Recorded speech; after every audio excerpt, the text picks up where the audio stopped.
going back to like war and media and propaganda and all this stuff, and especially with like the evolution of war, like now it's more drone stuff, more AI is being used, biological weapons, these kinds of things. There's like so many more, and not only that, but like these guys are wearing GoPros out in the battlefield. That's right.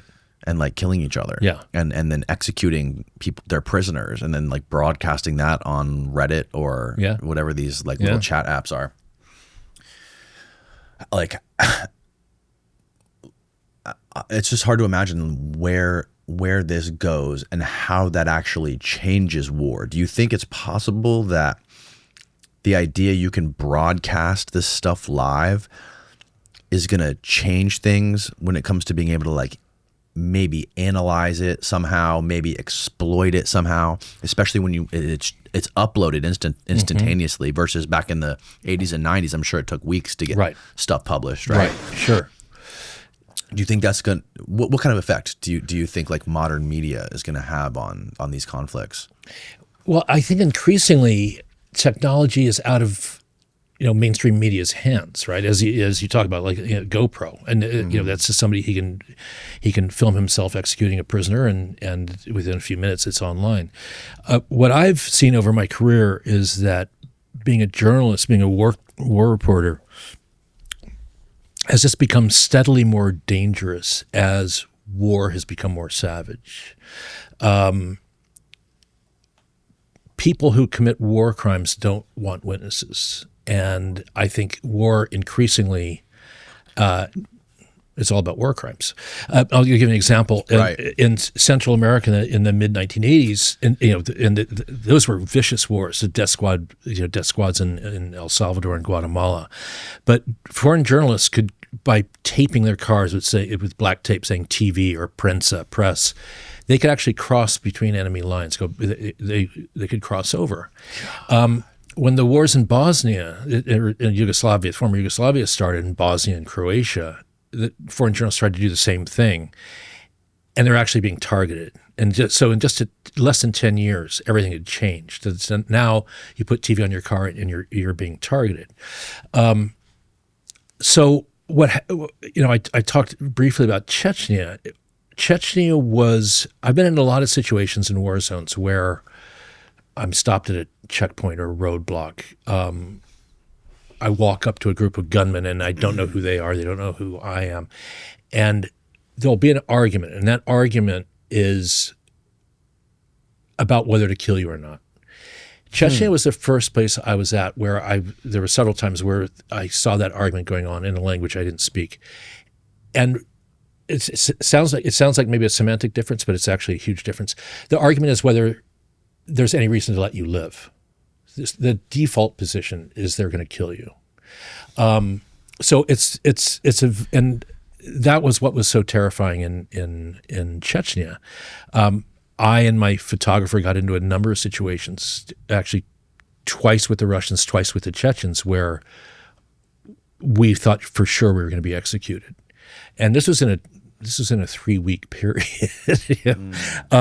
So because war has gotten so vicious, you don't want a journalist showing up and photographing what you're doing or filming what you're doing.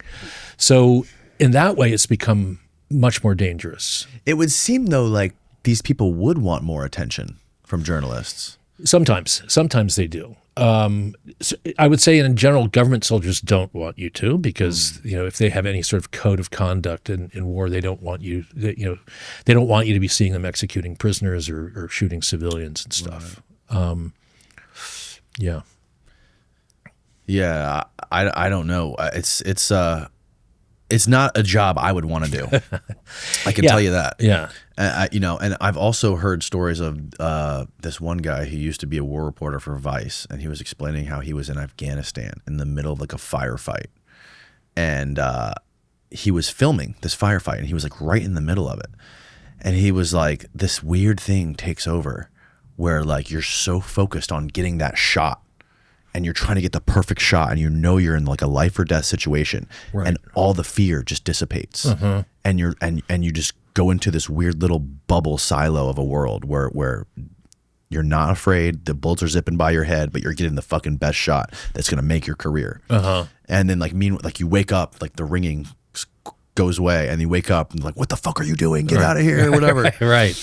Yeah. I think it's true often in a combat situation. There's kind of a air of unreality about it. And I mean, I remember the first time I was in a firefight. It was around shooting.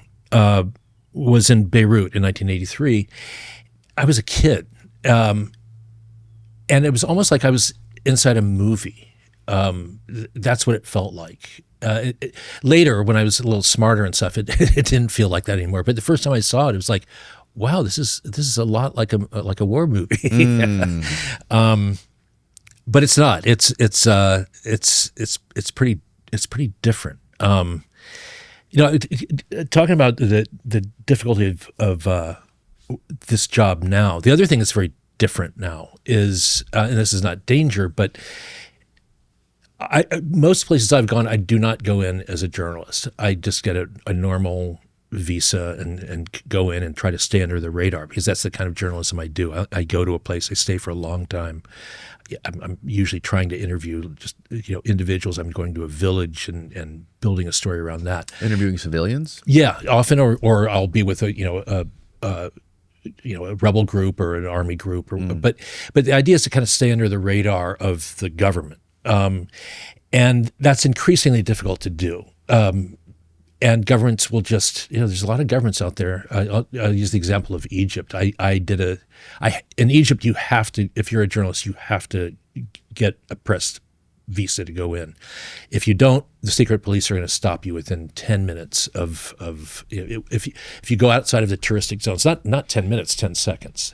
If you start photographing or talking to Egyptians outside of the main tourist zones, the secret police will be on you in a flash, and then you'll get kicked out of the country. They're not going to kill you; they'll kick you out of the country. So I did a story that was quite hostile to the dictatorship in Egypt. Now I'll never get a journalist visa to go back to Egypt. They would never give me one. And there's probably a few countries like that. I've never been able to get into Saudi Arabia. I've always wanted to go, but really, yeah, won't give me a visa. Why do you think that is? I might be able to go now as a tourist, because now they're kind of the royal family is doing this whole thing of they want to become this like tourist destination. But for journalists, no, they it's an oligarchy. It's all ruled by one family, and they don't traditionally they've never wanted like journalists to go in there. So interesting. Yeah.